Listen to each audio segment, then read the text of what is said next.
Hi friends, ಎಲ್ಲರಿಗೂ ನಮಸ್ಕಾರ. ನಾನು ಬಾಯಲ್ಲಿಟ್ಟರೆ ಕರಗುವಂಥ ಒಳ್ಳೆ ಬೇಕರಿ ಸ್ಟೈಲ್ ಇದು ಬೇಸನ್ ಲಡ್ಡು ಮಾಡಿದ್ದೀನಿ. ಅದು ಹೇಗೆ ಮಾಡೋದು ಅಂತ ನೋಡ್ಕೊಳ್ಳುವ. ಮೊದಲಿಗೆ ನಾನು ಮುಕ್ಕಾಲು ಲೋಟಷ್ಟು ಸಕ್ಕರೆ ತಗೊಂಡಿದ್ದೀನಿ. ಸಕ್ಕರೆಗೆ ಒಂದು 4ರಿಂದ 5 ಏಲಕ್ಕಿ ತಗೊಂಡು ಅದನ್ನು ಮಿಕ್ಸಿ ಜಾರಿಗೆ ಹಾಕಿ ಫಸ್ಟು ಪುಡಿ ಮಾಡ್ಕೊಳ್ಳುವ. ಕ್ಲೀನ್ ಮಾಡಿಕೊಂಡು ಇದನ್ನು ಪುಡಿ ಮಾಡುವ. ನೈಸ್ ಪುಡಿ ಮಾಡ್ಕೊಳ್ಬೇಕು. ಈಗ ಪುಡಿ ಮಾಡ್ಕೊಂಡು ಫಸ್ಟ್ ಮೊದಲಿಗೆ ನಾವು ಪುಡಿ ಮಾಡಿ ಇಟ್ಕೊಂಡ್ರೆ ರಗಳೆ ಇರೋದಿಲ್ಲ. ಅದಕ್ಕೆ ಆಗಿ ಇದು ಪುಡಿ ಮಾಡಿಟ್ಕೊಂಡು ನೋಡಿ, ಇದು ಪುಡಿ ಮಾಡಿ ಫೈನ್ ಪೌಡ್ರ್ ಮಾಡ್ಕೊಂಡು ಏಲಕ್ಕಿ ಅದಕ್ಕೆ ಹಾಕಿದರೆ ನಾವು ಗುದ್ದಿ ಪುಡಿ ಮಾಡೋ ಸಮಸ್ಯೆ ಇರೋದಿಲ್ಲ. ಅದು ಇಲ್ಲಿ ನೋಡಿ, ಅದೇ ಲೋಟೆಯಲ್ಲಿ 1 ಲೋಟ ತುಪ್ಪ ತಗೊಂಡಿದ್ದೀನಿ. ನಿಮಗೆ ತುಪ್ಪ ಅಷ್ಟು ಅನುಕೂಲ ಆಗಲಿಲ್ಲ ಅಂದರೆ ಅರ್ಧ ತುಪ್ಪ ಅರ್ಧ ಎಣ್ಣೆ ತಗೊಳ್ಳಿ. ನೋಡಿ, ಇಲ್ಲಿ ಅದೇ ಲೋಟೆ ಮೆಜರ್ಮೆಂಟಲ್ಲಿ 1.5 ಲೋಟಷ್ಟು ಕಡಲೆ ಹಿಟ್ಟು ನಾನು 2 ಹಿಡಿದು ನೈಸ್ ಮಾಡಿ ತಗೊಂಡಿದ್ದೀನಿ. ನೋಡಿ, ಈ ಥರ ಎಲ್ಲ ಒಂದೇ ಮೆಜರ್ಮೆಂಟಲ್ಲಿ ಮಾಡಿದ್ರೆ ನನಗೆ ಒಳ್ಳೆ ಸ್ಟೈಲಲ್ಲಿ ಒಳ್ಳೆ ರುಚಿಯಾದ ಬೇಸನ್ ಲಡ್ಡು ಮಾಡ್ಬೋದು. ಈಗ ಇದನ್ನು ಒಂದ್ಸಲ ತುಪ್ಪ ಹಾಕಿ ಎಲ್ಲ ಮಿಕ್ಸ್ ಮಾಡ್ಕೊಂಡಿದ್ದೀವಿ. ಚೆಂದ ಮಾಡಿ ಮಿಕ್ಸ್ ಮಾಡ್ಕೊಳ್ಳಿ. ತುಪ್ಪ ಸ್ವಲ್ಪ ಹಾಕಿ, ಪೂರ ತುಪ್ಪ ಒಂದೇ ಸರ್ತಿ ಹಾಕೋದು ಬೇಡ. ಸ್ವಲ್ಪ ತುಪ್ಪ ಹಾಕಿ ಮಿಕ್ಸ್ ಮಾಡ್ಕೊಳ್ಬೇಕು. ಕಡಲೆ ಹಿಟ್ಟೆಲ್ಲ ಮಿಕ್ಸ್ ಮಾಡ್ಕೊಳ್ಳುವ. ದೊಡ್ಡ ಅಗಲ ಬಾಯಿ ಇದು ಇಟ್ಕೊಂಡು ಒಂದು ಬಾಣಲೆನ ಪ್ಯಾನ್ ಅಂತಂದರೆ ಇಟ್ಕೊಳ್ಳಿ.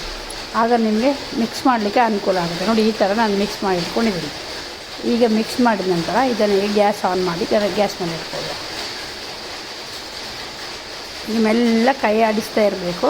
ಇದು ಬಿಟ್ಟರೆ ಅಲ್ಲಿಗೆ ತಳ ಹಿಡಿದು ಕಲರ್ ಫೇಲ್ಡ್ ಆಗ್ತದೆ. ನೋಡಿ, ಈ ಥರ ನಾನು ಮಿಕ್ಸ್ ಮಾಡ್ತಾಯಿದ್ದೀನಿ. ಸ್ಲೋ ಗ್ಯಾಸ್ ಇಟ್ಕೊಳ್ಳಿ. ಫುಲ್ಲು ಮೀಡಿಯಮ್ ಸಹ ಬೇಡ, ಇಲ್ಲ ಫುಲ್ ಸ್ಲೋ. ಹೀಗೆ ಮಿಕ್ಸ್ ಮಾಡ್ತಾ ಇರುವಾಗ ನಾವು 5ರಿಂದ 10 ನಿಮಿಷ ಮಿಕ್ಸ್ ಮಾಡಿದೆ. ನೋಡಿ, ಮೆಲ್ಲ ತಳ ಬಿಟ್ಕೊಂಡು ಬರ್ತದೆ, ಕಲರ್ ಚೇಂಜ್ ಆಗ್ತಾ ಬರ್ತದೆ. ನೋಡಿ, ಹೀಗೆ ನೋಡಿ ಯಾವ ಥರ ಕಲರ್ ಚೇಂಜ್ ಆಗಿ ಗುಳ್ಳೆ ಬರ್ತಾ ಉಂಟು. ನೋಡಿ, ಈಗ ನಮಗೆ ಇದು ಮರಳಾಗಿ ಸಿಗಬೇಕು ನಮಗೆ. ನೋಡಿ, ಈ ಥರ ಕಲರ್ ಚೇಂಜ್ ಆಗಿಬಿಟ್ಟು ಗೋಲ್ಡನ್ ಕಲರ್ ಬರಬೇಕು. ಈಗ ಎಂತ ಮಾಡುವ, ಒಂದು ಕೈಯಲ್ಲಿ 1-2 ಸ್ಪೂನಷ್ಟು ನೀರು ಇಟ್ಕೊಂಡು ನೀರಿಗೆ ಕೆಂಪಿಸುವ. ಕಿಸಿದ ತಕ್ಷಣ ನೋಡಿ ಅದು ಹೇಗೆ ಗುಳ್ಳೆ ಬರ್ತದೆ. ಅದು ನೀರು ನಮಗೆ ಅದರೊಟ್ಟಿಗೆ ಮಿಕ್ಸ್ ಆಗುವವರೆಗೆ ಮತ್ತೆ ಮಿಕ್ಸ್ ಮಾಡ್ತಾ ಇಲ್ಲ. ಇದೇ ಥರ ಮಿಕ್ಸ್ ಮಾಡುವ. ನೀರಿನ ಅಂಶ ಎಲ್ಲ ಅದ್ರ ಫ್ರೈ ಆಗಿ ಹೋಗಬೇಕು. ಮತ್ತು ಅದೇ ಥರ 2 ಸ್ಪೂನ್ ನೀರು ತಗೊಂಡು ಹೀಗೆ ಸ್ಪ್ರೆಡ್ ಮಾಡಿದರೆ ಆಯಿತು. ನನಗೆ ಮರಳಾಗಿ ಬಾಯಲ್ಲಿಟ್ಟರೆ ಕರಗಿ ಹೋಗುವಾಗ ಆ ಥರ ಆಗ್ತದೆ. ಇಲ್ಲದ್ದು ನೋಡಿ, ಈ ಥರ ಆಗಿ ಫುಲ್ಲು ನಾವು ನಿಧಾನದಲ್ಲಿ ಸ್ಪ್ರೆಡ್ ಮಾಡಿ ಅದನ್ನು ನೀರಿನ ಅಂಶ ಎಲ್ಲ ನಮಗೆ ಮಿಕ್ಸ್ ಆಗಬೇಕು. ಅದರ ನೀರಿನ ಅಂಶ ಉಳಿಬಾರ್ದು, ಎಲ್ಲ ಫ್ರೈ ಆಗಿ ಹೋಗಬೇಕು. ನೋಡಿ, ಈ ಥರ ಆಗಿದೆ. ಈಗ ಇದನ್ನು ನಾವು ಬಂದ್ ಮಾಡುವ. ಗ್ಯಾಸ್ ಬಂದ್ ಮಾಡಿ ಸೈಡಲ್ಲಿ ಇಟ್ಕೊಂಡು ನೋಡಿ, ಇದು ಈಗ ತಣ್ಣಗಾಗಿದೆ. ನೋಡಿ, ಇಷ್ಟು ತುಪ್ಪ ಉಳಿದಿದೆ ನನಗೆ. ಕಾಲು ಲೋಟಷ್ಟು ತುಪ್ಪ ಉಳಿದಿದೆ.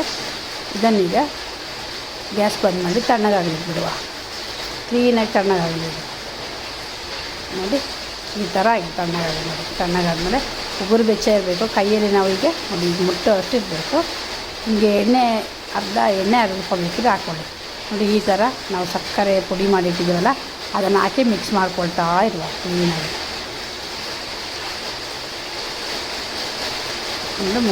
ಕ್ಲೀನಾಗಿ ಮಿಕ್ಸ್ ಮಾಡಿ ಫಸ್ಟು ನೀವು ಇದರಲ್ಲಿ ಮಿಕ್ಸ್ ಮಾಡ್ಕೊಳ್ಳಿ. ಮತ್ತು ನೀವು ಕೈಯಲ್ಲಿ ಮಿಕ್ಸ್ ಮಾಡ್ಕೊಳ್ಬೇಕು. ನೀಟಾಗಿ ಮಿಕ್ಸ್ ಮಾಡಬೇಕು. ಸಕ್ಕರೆ ಪುಡಿ ಸ್ವಲ್ಪ ಹಾಕಿ, ಒಮ್ಮೆಲೆ ಸಕ್ಕರೆ ಪುಡಿ ಎಲ್ಲ ಹಾಕ್ಲಿಕ್ಕೆ ಹೋಗ್ಬಿಟ್ಟು ಸ್ವಲ್ಪ ಹಾಕಿ ಈ ಥರ ಮಿಕ್ಸ್ ಮಾಡಿ. ಇದು ಸ್ವಲ್ಪ ತಣ್ಣಗಾಗಬೇಕು. ಯಾಕೆಂದರೆ ತುಪ್ಪ ತಣ್ಣಗಾಗಿದ ತಕ್ಷಣ ಗಟ್ಟಿ ಆಗ್ತದೆ. ನೋಡಿ, ಹೀಗೆ ಮಾಡಿ ಬಿಟ್ಟುಬಿಡಿ. ಈಗ ಅರ್ಧ ಗಂಟೆ ಬಿಟ್ಟ ನಂತರ ನೋಡಿ ಈ ಥರ ಆಗ್ತದೆ. ನೋಡಿ, ಇಷ್ಟು ಗಟ್ಟಿ ಆಗ್ತದೆ ಗೊತ್ತಾ. ಆಗ ನಾವೆಲ್ಲ ಒಂದ್ಸಲ ಅದನ್ನು ಮಿಕ್ಸ್ ಮಾಡಿಕೊಂಡು ಅದನ್ನು ಉಂಡೆ ಮಾಡುವ. ನಾನೊಂದು 10 ದ್ರಾಕ್ಷಿ ಇಟ್ಕೊಂಡಿದ್ದೀನಿ. ಅದು ಉಂಡೆ ಮಾಡಿಕೊಂಡು ದ್ರಾಕ್ಷಿ ಅದ್ರ ಮೇಲೆ ಗಾರ್ನಿಷಿಗೆ ಇಟ್ಟರೆ ಆಯಿತು. ಹಾಗೆ ಪ್ಲೈನ್ ಸಹ ಮಾಡ್ಕೊಳ್ಬೋದು. ನೋಡಿ, ಈ ಥರ ಹಾಲಾಗಿ ಉಂಡೆ ಮಾಡಿಕೊಂಡು ಉಂಡೆ ಮಾಡಿ ಇಟ್ಕೊಳ್ಳಿ. ನಾನು 1.5 ಲೋಟೆ ಕಡಲೆ ಹಿಟ್ಟು ಹಾಕಿಬಿಟ್ಟು ನನಗೆ ಸುಮಾರು 15ರಿಂದ 16 ಉಂಡೆಗಳಾಗಿದೆ. ಮಕ್ಕಳಿಗೆ ಒಂದು ಇಷ್ಟಪಟ್ಟು ತಿನ್ಬೋದು. ನಾವು ಬೇಕರಲ್ಲಿ ತಂದಷ್ಟಕ್ಕಿಂತ ರುಚಿಯಾಗಿದೆ. ಬಾಯಿಗಿಟ್ಟರೆ ಕರಗುವಂಥ ಉಂಡೆಗಳು ಬೇಸನ್ ಲಡ್ಡು. ನೋಡಿ, ನೀವು ಸಹ ಮಾಡಿ ನೋಡಿ ಹೇಗಾಗುತ್ತೆ ಅಂತ ನನಗೆ ಕಮೆಂಟಲ್ಲಿ ತಿಳಿಸಿ. ಹಾಗೆ ಸಬ್ಸ್ಕ್ರೈಬ್ ಯಾರು ಮಾಡಲಿಲ್ಲ ಸಬ್ಸ್ಕ್ರೈಬ್ ಮಾಡ್ಕೊಳ್ಳಿ. ಹಾಗೆ ವಿಡಿಯೋಗೊಂದು ಲೈಕ್ ಕೊಟ್ಟು ಸಪೋರ್ಟ್ ಮಾಡಿ ಅಂತ ಕೇಳ್ತಾ ಎಲ್ಲರಿಗೂ ಧನ್ಯವಾದಗಳು. Thank you for watching.